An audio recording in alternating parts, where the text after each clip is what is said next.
दोस्तों नमस्कार। दर्शकों, जैसा कि आपको मालूम है कि मध्य प्रदेश के तटीय क्षेत्र के पंडोखर धाम के पीठाधीश्वर गुरुशरण शर्मा के द्वारा जिस तरीके से अनर्गल आलाप करना चालू किया गया है, मध्य प्रदेश के ही शहडोल के व्यवहारी तहसील अंतर्गत पंचज्योत शक्ति सिद्धाश्रम के संस्थापक और संचालक, भगवती मानव कल्याण संगठन के संस्थापक और संचालक योगीराज श्री शक्ति पुत्र जी महाराज के विषय में जिस तरीके से अनर्गल आलाप गुरुशरण शर्मा कर रहे हैं, उनके खिलाफ भगवती मानव कल्याण संगठन के कार्यकर्ताओं ने मुखर होकर के आवाज़ बुलंद करना चालू कर दिया है। जगह जगह पर गलत बयानबाजी की वजह से पुतले फूके गए, विरोध प्रदर्शन किया गया, नारेबाजी की गई, मुर्दाबाद के नारे लगाए गए और अंततः जिस तरीके से गलत बयानबाजी की गई है उसका रिकॉर्ड बना करके आज कार्यकर्ताओं ने व्यवहारी में एक मुकदमा भी पंजीकृत करवा दिया है। पंचज्योत शक्ति सिद्धाश्रम के निवासी भगवती मानव कल्याण संगठन के केंद्रीय महासचिव शरद द्विवेदी ने अपनी बात रखी है कि क्यों मुकदमा दर्ज कराया गया गुरुशरण शर्मा के ऊपर, क्यों जरूरी हो गया था। आइए जानते हैं उन्हीं की जुबानी। आइए सुनिए भगवती मानव कल्याण संगठन के केंद्रीय महासचिव, सिद्धाश्रम रत्न कहे जाते हैं, अनूप द्विवेदी जी, उनसे सुनते हैं कि क्या कुछ वो कहना चाहते हैं, किस तरीके से उन्होंने अपनी बात को सही बताया और गुरुशरण शर्मा को गलत बताया। आइए देखिए वीडियो।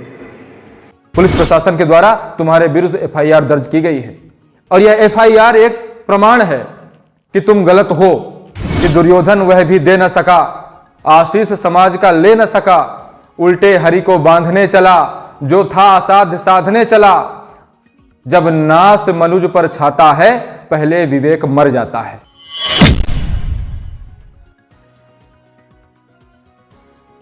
समाज को लूटकर अपनी झोली भरना नहीं चाहिए और धर्म पर चलने वाले धर्म के नाम पर कभी धंधा करना नहीं चाहिए।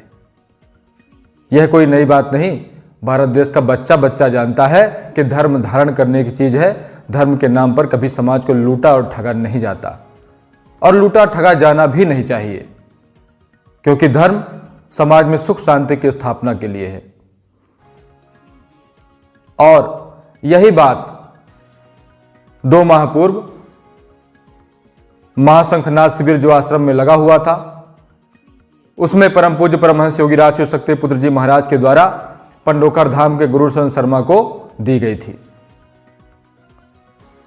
सहज रूप से बताया गया था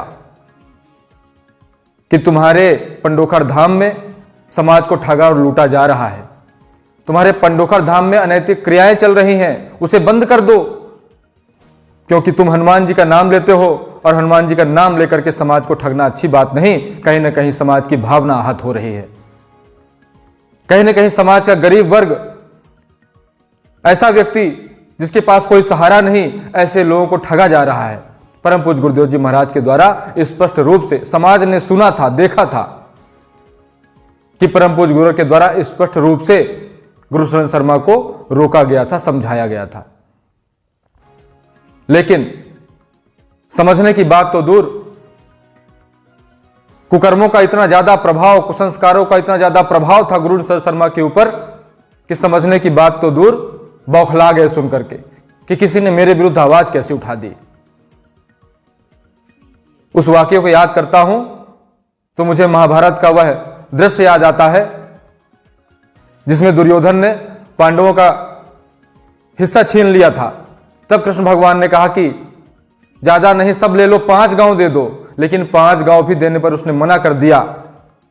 तब किसी कवि ने कहा कि दुर्योधन वह भी दे न सका, आशीष समाज का ले न सका, उल्टे हरि को बांधने चला, जो था असाध्य साधने चला।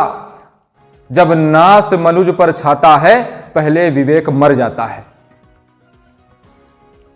दुर्योधन जैसे विवेकहीन हो गया था, वैसे ही गुरुशरण शर्मा भी विवेकहीन हो गया।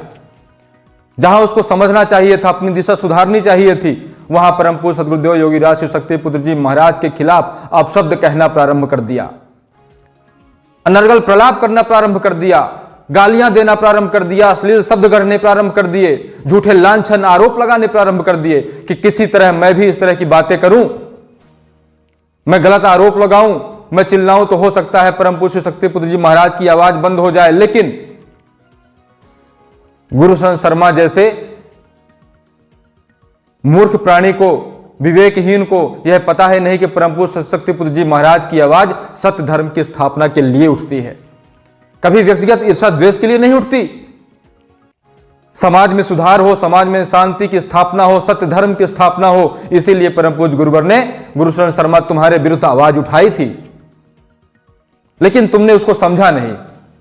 और परम पूज्य गुरुवर की जब आवाज उठी तो समाज के बीच से हजारों हजार लोग निकल करके आए, गुरुवर की आवाज के रूप में उनको आधार मिला और उन्होंने अपनी आप बीती बताई। भगवती मानव कल्याण संगठन के केंद्रीय कार्यालय में फोन कर करके उन्होंने अपनी बातें बताई। पंजो शक्ति सिद्धाश्रम आ करके लोगों ने अपनी पर्ची गुरुवर के चरणों में रखी, दिखाया कि गुरुवर देखिए कैसे 11-11 हजार 21-21 हजार की पर्चियां हमने कटाई हैं, कैसे हवन रामायण के नाम पर लाखों रुपए हमसे लिए गए, लेकिन हमें लाभ कुछ भी ना मिला। 2-2 साल 3-3 साल बीत गए। इतने पुराने पुराने केस परम पूज्य गुरुवर को लोगों ने आकर के दिखाया, तुम्हारे जो आश्रम में जाकर के लोगों ने पैसा दिया था, लेकिन उसे 1% भी किसी को लाभ प्राप्त नहीं हुआ।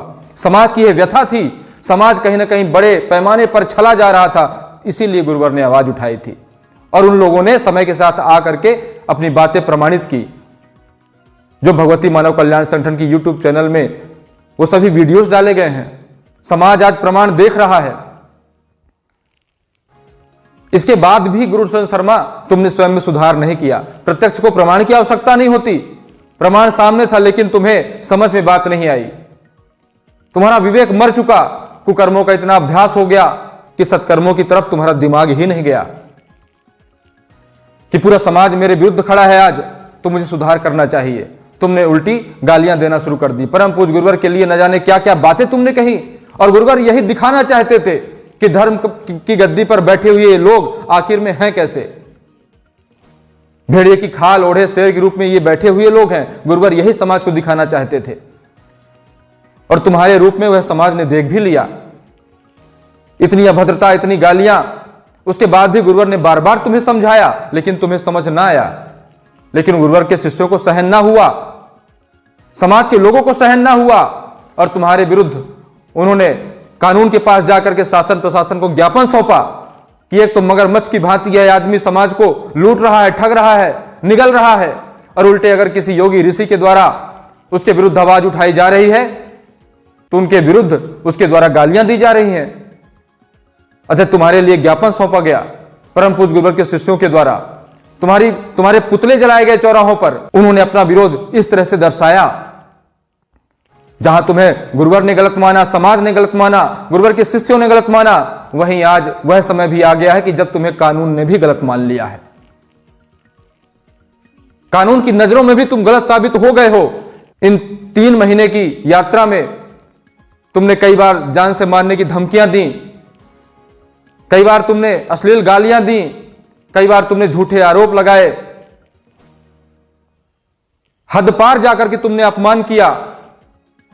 इन सभी तथ्यों की जांच शासन प्रशासन के द्वारा की गई, कानून के द्वारा की गई, और आखिर तुम्हारे ऊपर FIR दर्ज व्यवहारी थाने में कर ली गई।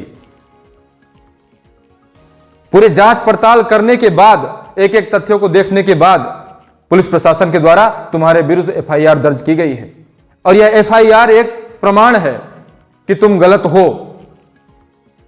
आज उस FIR की यह प्रति भी आज मेरे हाथ में है, और आने वाले कल में पूरा समाज देखेगा कि किस प्रकार तुमने गलत किया था, जिसका तुम्हें दंड समाज के बीच आज मिल रहा है। देखते हैं आगे अब तुम क्या करते हो। कानून से भी लड़ाई करना कि नहीं, मैं गलत नहीं हूं, मैं ऐसा ही करता रहूंगा, क्योंकि तुम्हारे पास बुद्धि नाम की चीज तो है नहीं। और FIR एक पड़ाव है, अंत तो बड़ा भयावह होगा, क्योंकि जिस प्रकार के अपराध तुम्हारे द्वारा किए गए हैं वह सामान्य अपराध नहीं है। इस बात को हमेशा याद रखना कि परम पूज्य सद्गुरुदेव जी महाराज ने किसी व्यक्तिगत ईर्षा द्वेष से ग्रसित होकर के तुम्हारे विरुद्ध आवाज नहीं उठाई थी, केवल समाज हित के लिए आवाज उठाई थी।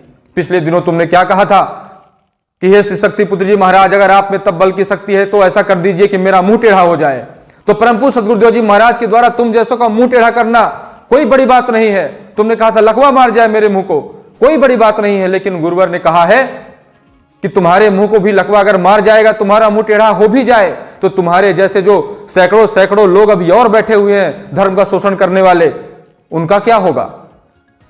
उनमें सुधार कैसे होगा? तुम्हारा मुंह भर टेढ़ा हो जाने से नहीं होगा। गुरुवर ने कहा मैं कर्म के रास्ते पर बढ़ करके समाज में सद्धर्म की स्थापना करूंगा। अतः यह कानून का रास्ता जो हमने तय किया है, यह वही कर्म का रास्ता है, ताकि एक समाज में उदाहरण समाज के बीच स्थापित हो और आने वाले जो तुम्हारे जैसे और लोग हैं, कम से कम उनमें सुधार हो या उनकी दुकानें बंद हों।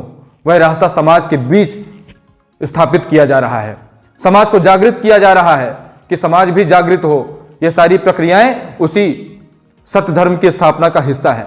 इतना याद रखना कि सत्य के रास्ते पर देर है लेकिन अंधेर नहीं है। असत्य कितना भी उत्पात मचा ले, कितना भी बिलबिला ले, कितना भी अपशब्द बोल ले, लेकिन असत्य का अंत एक ना एक दिन निश्चित रूप से होता है।